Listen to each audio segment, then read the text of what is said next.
Renato, aqui no B.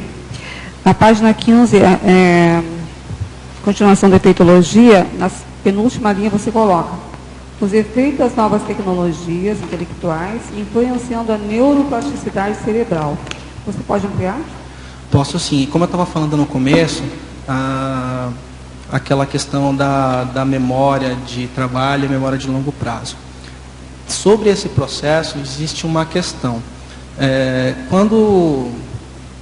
Hoje em dia é bem conhecido a questão da neuroplasticidade, né?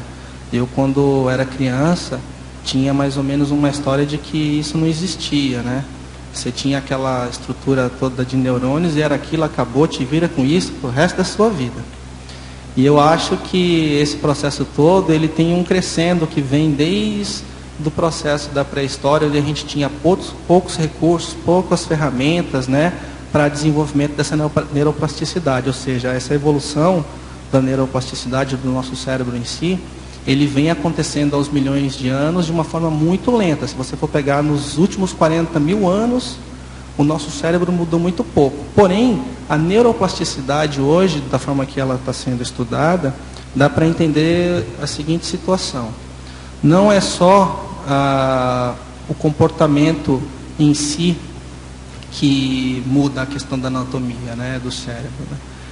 O pensamento, sobretudo, os cientistas já entendem isso, que o pensamento muda a questão da anatomia cerebral, né? Existe até um estudo que foi feito algum tempo atrás, onde eles pegaram pessoas que não tinham experiência com piano. E aí uma parte do grupo estudaram uma melodia e ficaram tocando aquela melodia. E a outra parte do grupo foi convidada a aprender a melodia, só que na hora de tocar só fazia de conta, não ia para a ação do dedo, sentava na frente do piano e pensava que estava tocando aquela melodia. Quando foram analisar o mapeamento, identificaram que ambos tinham criado as mesmas sinapses. Aí falaram, poxa, o pensamento também muda a anatomia do cérebro. Então, se a gente for parar para perceber esse processo de como nós estamos nos apropriando das mídias online, sobretudo a internet, a gente tem que refletir muito, muito sobre isso, porque essa interação com essa tecnologia, ela está mudando a forma como nós desenvolvemos nossas sinapses. Nossos circuitos neuronais estão sendo alterados por isso. Isso não tem como ser fato. A comunidade científica está aí para comprovar isso e acho que é por aí. Agora, se você for parar para pensar, a gente vive falando em criar sinapse, né? Ou seja, dentro do processo da verponologia, da interassistência, criar sinapse para esse processo, né? Então, você pode escolher criar sinapses para fazer interassistência, você pode também ficar preso dentro de um processo que eu aponto no verbete, que é você emperrar as sinapses mais assistenciais, a criação de sinapses que pode ser para o lado da assistência, e ficar na questão do autoassédio, do heteroassédio. Isso também, esses pensamentos todos vão mudar essa questão toda nossa da anatomia cerebral. E aí, eu faço a seguinte pergunta, né? Se isso está mexendo na nossa anatomia, na parte da neuroplasticidade, isso de alguma forma vai refletir no processo da paragenética. Eu não tenho assim uma clareza, ou seja, detalhes assim, não me aprofundei nessa pesquisa ainda, mas isso interfere, né? Ou seja, isso vai sedimentando, né, aquilo que a gente vai escolher para fazer, se é evoluir ou ficar paradão. Vai criando em gramas e para em gramas. Inclusive, eu fiz a proposição de um novo tema de verbete, que é a tecnologia intelectual. Se o verbete for aprovado o tema, eu pretendo estudar mais o processo. Foi aprovado? Então pronto. Não vou parar.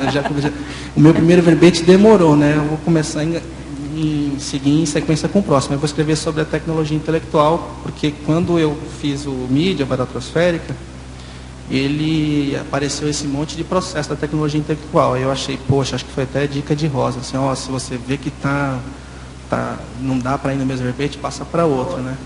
Aí eu tenho mais outros temas lá que são todos relacionados aqui a esse processo. Dentro dessa linha da tecnologia intelectual, né, que você colocou, só lembra da expressão muito usada pelo professor Valdo, que está incluído nesse tema, que é artefatos do saber. Holociclo, né? Os artefatos do saber. Lembra de pesquisar isso? Não. Na enciclopédia não tem. Eu achei que tinha, mas não tem, né, Keiko? Keiko pesquisou. Então, é uma coisa que você tem que pesquisar. Excelente dica. Dentro desse processo dos artefatos do saber, né, são, na verdade, muitos deles são tecnologias intelectuais que nos ajudaram, nos aportaram. Só uma colocação para você, para ajudar. Na holoteca tem objetos, são artefatos do saber. Lá você pode conseguir muito material nesse sentido, só para a pesquisa ampliar. Renato, só continuando aqui, só para complementar, na sindomologia, na mesma página 15, você coloca na penúltima linha a síndrome da dispersão consciencial. Você pode fazer um link da dispersão com o tema, por favor? Eu não ouvi a síndrome. Sintomologia, síndrome da dispersão consciencial. Síndrome da dispersão consciencial. Penúltima linha da síndrome. Esse processo da síndrome da dispersão consciencial.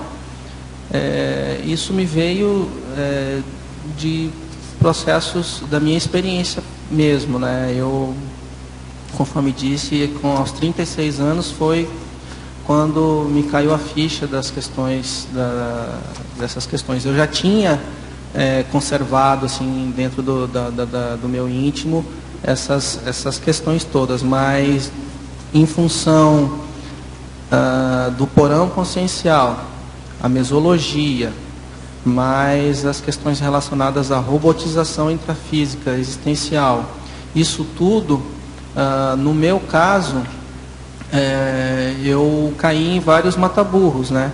Eu patinei bastante e demorei para buscar um foco mais assertivo dentro da questão da consciencialidade, mesmo tendo desde a minha infância algumas questões, né? Eu tinha alguns lampejos, eu enxergava algumas coisas, mas o foco mesmo, acho que é uma questão que por conta do porão consciencial, por conta da mesologia e a robotização existencial intrafísica, né, a ROBEX, eu penso que isso tirou o foco, né?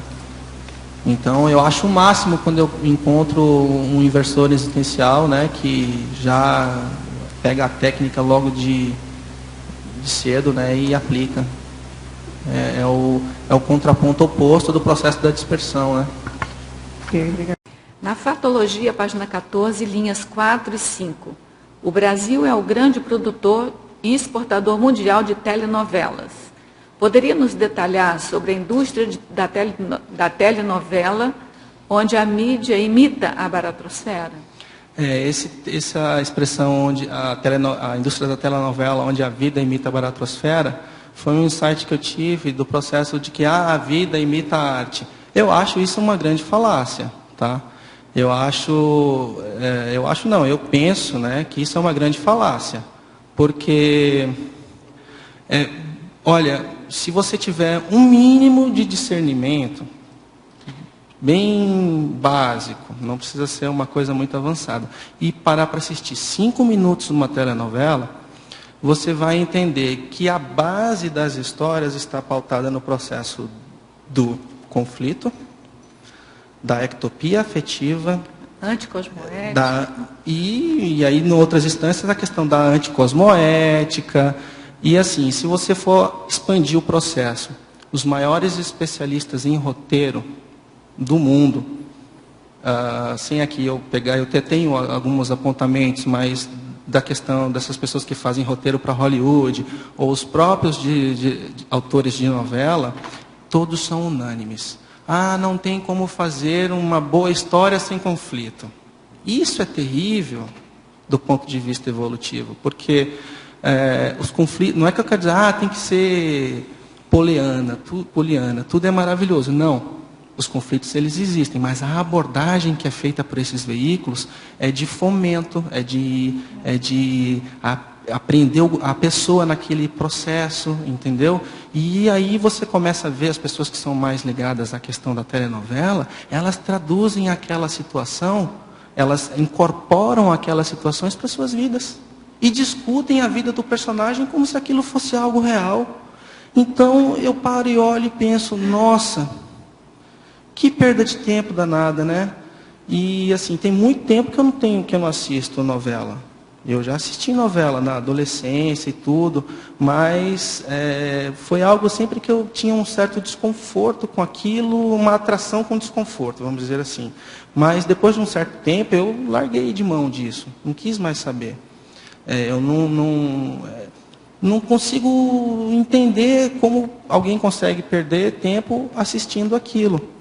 Agora, se a gente for parar para ver o lado, tentar encontrar um lado positivo nisso. O Brasil é o maior exportador de telenovelas do mundo. A quantidade de horas de telenovela que se grava é maior do que a quantidade de filmes que se grava em Hollywood.